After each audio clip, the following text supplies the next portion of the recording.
US ഭരണകൂടത്തിന്റെ കുടിയേറ്റ നയങ്ങളെക്കുറിച്ചുള്ള ആശങ്കകൾ മാർപ്പാപ്പയോട് പങ്കുവച്ചിരിക്കുകയാണ് അമേരിക്കയിലെ കാത്തലിക് നേതാക്കളും സാമൂഹ്യ പ്രവർത്തകരും. വത്തിക്കാനിൽ വെച്ചാണ് കൂടിക്കാഴ്ച നടന്നത്. കൂട്ട നാടുകടത്തൽ നേരിടുന്ന കുടിയേറ്റക്കാരെ സംരക്ഷിക്കാൻ താൻ ഒപ്പമുണ്ടാകുമെന്ന് ലിയോ 14 മാർപ്പാപ്പ അറിയിച്ചു.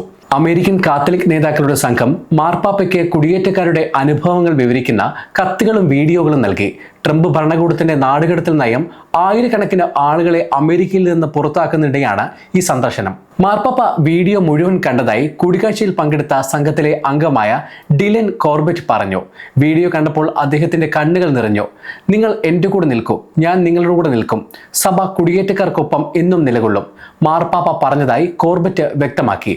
അമേരിക്കയിലെ കാത്തലിക് മെത്രാന്മാരോട് കുടിയേറ്റക്കാരുടെ അവകാശങ്ങൾ സംരക്ഷിക്കുന്ന കാര്യത്തിൽ കൂടുതൽ ശക്തമായി നിലകൊള്ളാൻ മാർപ്പാപ്പ ആവശ്യപ്പെട്ടു. ഈ വിഷയത്തിൽ മാർപ്പാപ്പയ്ക്ക് നല്ല ധാരണയുണ്ടെന്നും അദ്ദേഹം വളരെ ശ്രദ്ധാലുവായിരുന്നുവെന്നും കോർബറ്റ് കൂട്ടിച്ചേർത്തു. എൽപാസോ ബിഷപ്പ് മാർക്ക് സ്വീറ്റ്സ് പറയുന്നത് അനുസരിച്ച് കുടിയേറ്റ ജനതയോടുള്ള അവരുടെ പ്രതിബദ്ധതയ്ക്ക് മാർപ്പാപ്പ നന്ദി അറിയിച്ചു. മെത്രാന്മാരുടെ സമ്മേളനം ഈ വിഷയത്തിൽ സംസാരിക്കണമെന്നും അദ്ദേഹം പ്രത്യാശ പ്രകടിപ്പിച്ചു. ട്രംപ് ഭരണകൂടത്തിന്റെ കുടിയേറ്റ നയങ്ങളെ അമേരിക്കയിലെ കാത്തലിക് നേതാക്കൾ മുമ്പും വിമർശിച്ചിട്ടുണ്ട്. ഈ നയം കാരണം 2.5 ലക്ഷത്തിലധികം ആളുകളെ രാജ്യത്ത് നിന്ന് പുറത്താക്കി.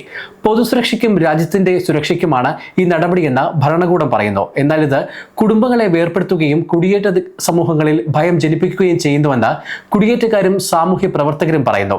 അന്തരിച്ച ഫ്രാൻസിസ് മാർപ്പാപ്പയുടെ നിലപാടുകൾക്ക് സമാനമായ നിലപാടാണ് കൂട്ട നാടുകടത്തലിനെതിരെ നിലവിലെ മാർപ്പാപ്പയായ ലിയോ 14 സ്വീകരിക്കുന്നത്.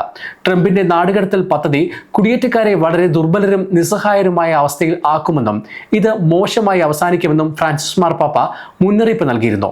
കഴിഞ്ഞ ആഴ്ച മാർപ്പാപ്പ കുടിയേറ്റക്കാർക്കായി ഒരു പ്രത്യേക ദിവ്യബലി അർപ്പിച്ചിരുന്നു. അമേരിക്കയിലെ കുടിയേറ്റക്കാരോട് അന്യായമായി പെരുമാറുന്നവർ ജീവന് വേണ്ടി നിലകൊള്ളുന്നവരാണോ എന്ന് മാർപ്പാപ്പ ചോദിച്ചിരുന്നു. ചിക്കാഗോയിലെ നടപടികളെക്കുറിച്ചുള്ള റിപ്പോർട്ടർമാരുടെ ചോദ്യത്തോട് മാർപ്പാപ്പ പ്രതികരിക്കാൻ വിസമ്മതിച്ചു. അതേസമയം ഈ ഭരണകൂടത്തിന്റെ കീഴിൽ അമേരിക്കയിൽ അനധികൃത കുടിയേറ്റക്കാരോട് യാതൊരു തരത്തിലുള്ള ക്രൂരതയും കാണിക്കുന്നില്ലെന്ന് വൈറ്റ് ഹൗസ് പ്രതികരിച്ചു. മുൻ ഭരണകൂടത്തിന്റെ കാലത്ത് അനധികൃത കുടിയേറ്റക്കാരോട് ക്രൂരമായി പെരുമാറിയിരുന്നുവെന്നും വൈറ്റ് ഹൗസ് ആരോപിച്ചു. അതേസമയം അടുത്ത വർഷം യുഎസിന്റെ സ്വാതന്ത്ര്യ പ്രഖ്യാപനത്തിന്റെ 250-ാം വാർഷികം ആഘോഷിക്കുമ്പോൾ മാർപ്പാപ്പ അമേരിക്കയിലേക്ക് ഒരു യാത്ര പരിഗണിക്കുന്നതായി വത്തിക്കാൻ റിപ്പോർട്ടുകളുണ്ട്.